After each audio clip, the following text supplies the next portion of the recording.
I'm Andy Chanley, and this is my very first Zoom session on video with Liza Anne joining me. Thanks for coming in today.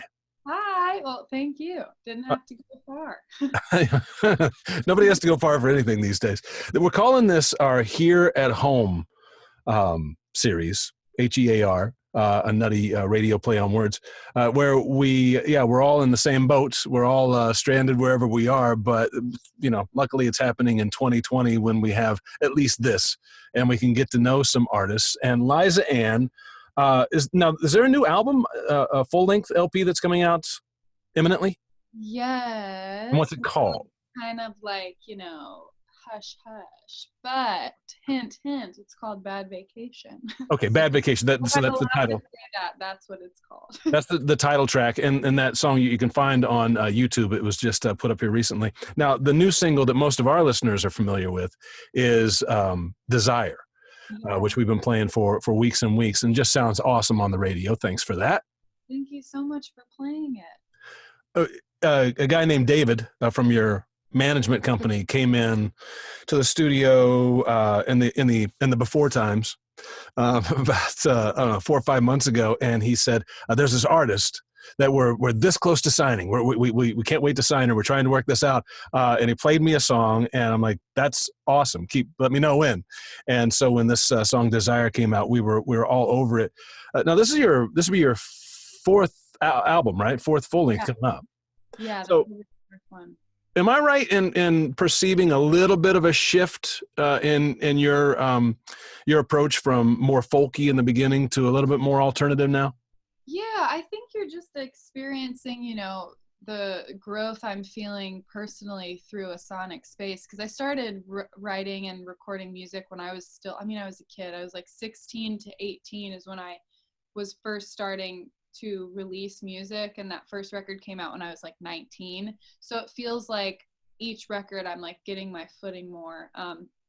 And I just would love over the course of my career to just like keep expanding sonically and kind of just make the type of music that I want to be playing live all the time, and so it kind of naturally grew into a really alternative space, because the music I was listening to, even when making those more folky sounding records, it was all so weird and all over the place and weird synths and weird guitar things. And it was just a matter of time before I started like wrapping my own brain around how to do that myself. I was just collecting a lot for a while. And then now I feel like I'm starting to fully expand, which is cool. Yeah. Well, I think you're a terrific musician and a really fine singer. And maybe I'm off base on this, but it almost seems like to you that the words are very important, that you're almost a poet first and a musician second. Am I off base?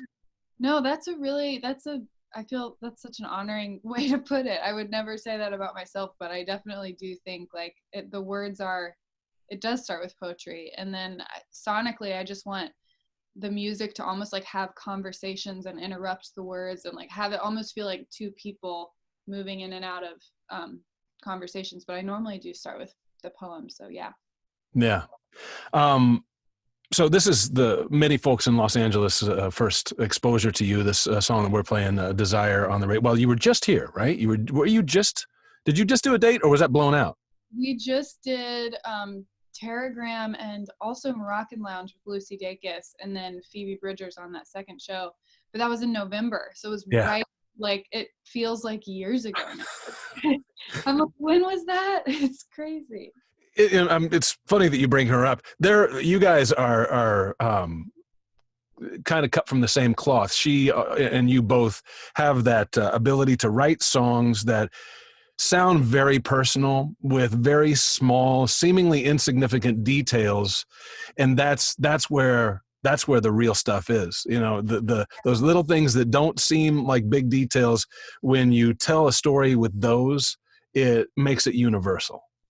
Yeah, I love the way you put that. That's amazing. I do. I'm so moved by the way Lucy and Phoebe, both of them, write. It seems to like drag out in the best way these really mundane interactions and make them feel really important, which is how it feels to be alive. So I might as well make art that feels that way too. Right? It's supposed to be a reflection of life. So So this is one of those COVID workarounds. This doing this kind of thing where we can't just get together in a studio and play. You also had another one of these things. Was it last night? You did a live stream We from did that? just live stream from like literally the same corner, but just we live in a very small apartment and trying to figure out new ways to like, oh, here I am in this corner of my house and here I am in this other corner. But yeah, it was really cool. It's interesting to play music in that way. You know, you gear up to release a record and for me, I envision all the live show things and the lighting and the way we'll dress and the mood of it and the set list and the length and everything. And it's funny to figure out new ways to present something to people. It's, you know, because you don't want it to lose that punch, but I don't know. Just been thinking a lot about all that. And with this, you're just praying that a car alarm doesn't go off. I know. Crazy. So was there, I didn't get to see it. Was there interaction with the audience? Was it weird? Was it better than you expected it to be? Well, it's interesting. It's like everything is just like you try it on and plan to do things, you know, it's just a learning curve. So it's like right now, like last night's was the first one I've ever done. So I mean, I guess comments come in, but where you have to sit to make sure people you couldn't. Like you can't really read. So I don't know. I'll figure out. It'll all sort itself out. It's like learning to be a human being again. But yeah, we're all trying to feel how all of this stuff fits together, and hopefully it won't be like this for terribly much longer. And that's one of the things that I feel bad for you, because things, it seemed, were just starting to align, with, people behind you, wind at your back, people collaborating, people that you can collaborate with. And then all of this happens, but it has to feel good. Despite all of that, you have to be really grateful that, that things are going your way in general. It does I just feel so lucky.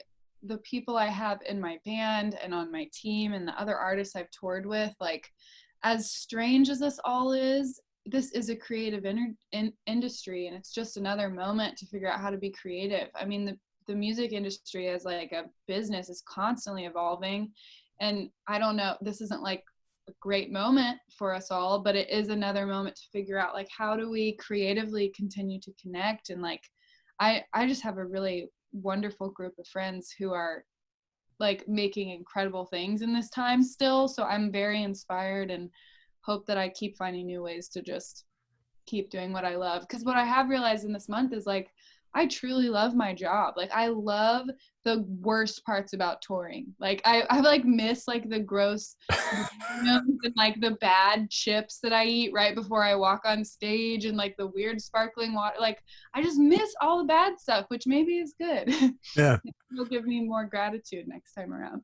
Well, and I feel like we're learning things like these kinds of things that aren't going to go away once things get back to normal in society. I think that these are going to be very helpful. It's going to, like pumping, steroids into this connectivity that we have with each other already, and really didn't realize how powerful it was.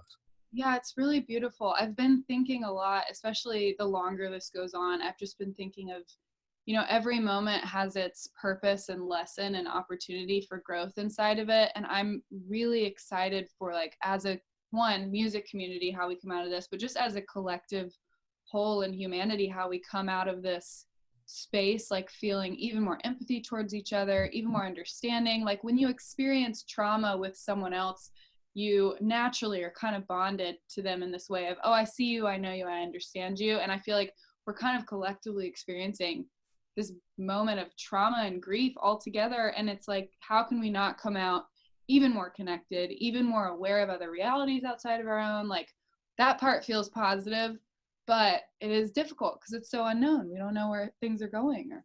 Yeah. It's really interesting. One other thing that I wanted to, and I don't want to dwell on it, but I just wanted to thank you.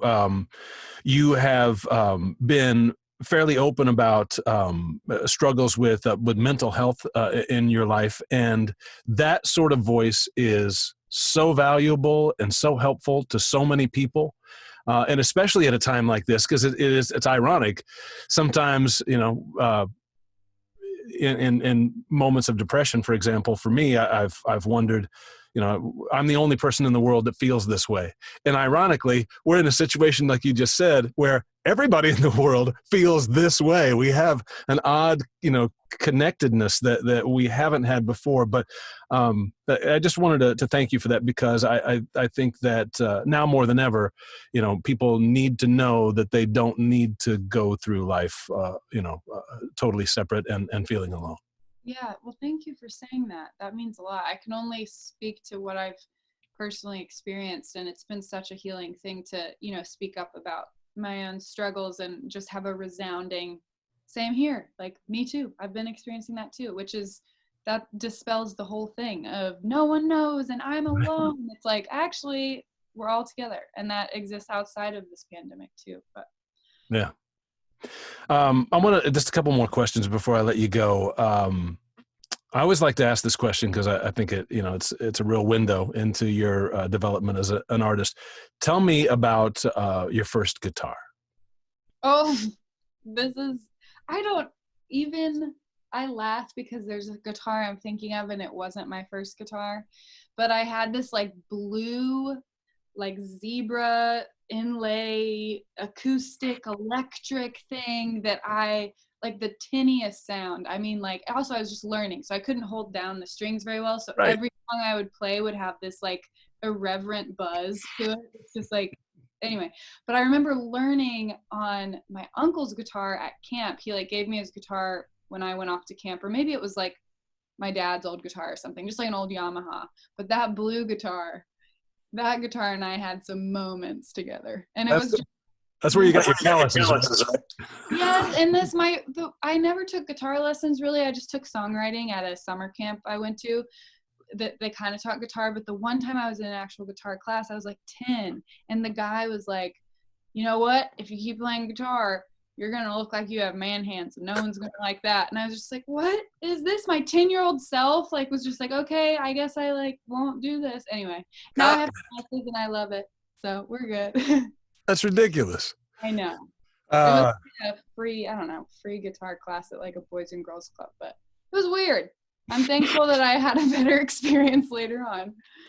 And last question for you. What do you think you would be doing if music didn't exist? If it wasn't something that you had in your life, what do you think your vocation would be right now?